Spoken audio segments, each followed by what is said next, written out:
दोस्तों, क्या आपको पता है कि कांच रेत से बनता है और ये कौन सी रेत होती है और किस प्रकार से रेत से कांच को बनाया जा सकता है और रेत में ऐसी क्या चीज होती है जिससे कि कांच को बनाया जाता है। तो चलिए इसका पूरा प्रोसेस हम आपको आज के इस वीडियो में बताने वाले हैं। जैसा कि हमने आपको बताया, कांच सिर्फ रेत से ही बनाया जा सकता है, लेकिन ये रेत एक ऐसी रेत होती है जिसमें सिलिका की मात्रा बहुत अधिक होती है। ऐसी रेत जिसमें सिलिका की मात्रा 99% होती है, उसी से कांच को बनाया जा सकता है। इसी के साथ ही इसमें और भी कुछ ऐसे तत्व मिलाए जाते हैं जिनकी मदद से कांच बन के तैयार होता है। इन सभी सामग्री को एक भट्टी में 1500 डिग्री सेल्सियस पर पिघलाया जाता है। फिर इस आग में पिघले हुए लिक्विड से कोई भी आकृति बनाई जा सकती है। वैसे कांच बहुत प्रकार के होते हैं, लेकिन सबसे ज्यादा दो तरह का कांच उपयोग में लाया जाता है। पहला कांच होता है ट्रांसपेरेंट ग्लास, जो कि हम घरों में इस्तेमाल की जाने वाली चीजों में उपयोग में लाते हैं, जैसे कि कांच की बोतल, बर्तन, ग्लास, खिड़की, दरवाजे में लगे ग्लास होते हैं। यहाँ तक कि इसे सिंपल ग्लास से शीशा भी बनाया जाता है, जैसे कि हम रोज इस्तेमाल करते हैं।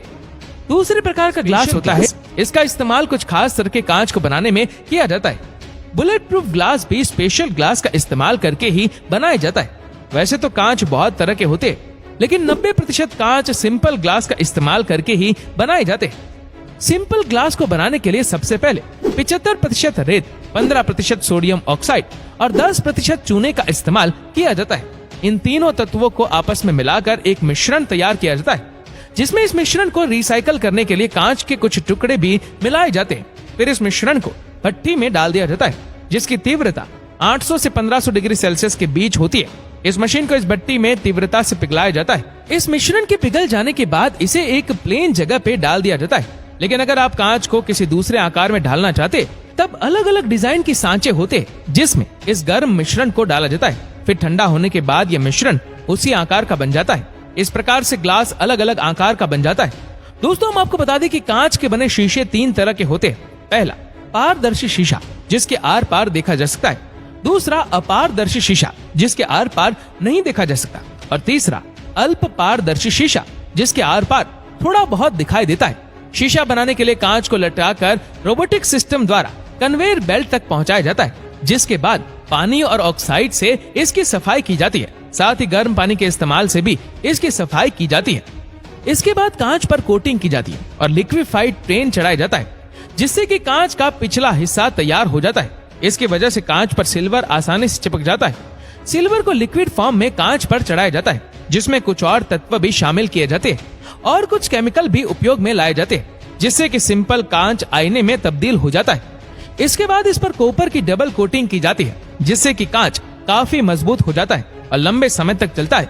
इसके बाद इसे ड्रायर में रख दिया जाता है सूखने के लिए, जहाँ तापमान होता है 31 डिग्री सेल्सियस। इसके बाद इसके पीछे की तरफ से एक पेंट किया जाता है, साथ ही उसे मशीनों की सहायता से सुखाया जाता है। कुछ कंपनियां इसके लिए कांच के पिछले हिस्से पर कोटिंग भी करती है। इसके बाद इस तैयार हुए कांच को अलग अलग आकारों में डिमांड के हिसाब से कट करके रख दिया जाता है। साथ ही इसमें अलग अलग तरह के डिजाइन भी शामिल किए जाते हैं। एक तैयार हुए कांच को वैसे तो कई तरह से डिजाइन या कटिंग की जाती है, लेकिन जो सबसे ज्यादा इस्तेमाल की जाती है उस टेक्निक का नाम है स्वचालित झटका मोल्डिंग। इसमें हम पिघले हुए कांच को सांचे में डालते हैं, तब मोल्डिंग होना शुरू हो जाती है। फिर मोल्डिंग के बंद होने का इंतजार किया जाता है। जब एक बार मोल्डिंग पूरी होकर बंद हो जाती है, तब भी सामग्री को सांचे की दीवारों के अनुकूल बनाने के लिए हवा का प्रवाह छोड़ा जाता है। जब पिघला हुआ कांच ठंडा हो जाता है, तब सांचे को खोलकर कांच के सामान को बाहर निकाल लिया जाता है और जैसा कि सांचे का आकार होता है, वैसे ही आकार में कांच बनकर बाहर आ जाता है। तो दोस्तों, कैसा लगा आज का हमारा वीडियो? कमेंट में जरूर बताइएगा।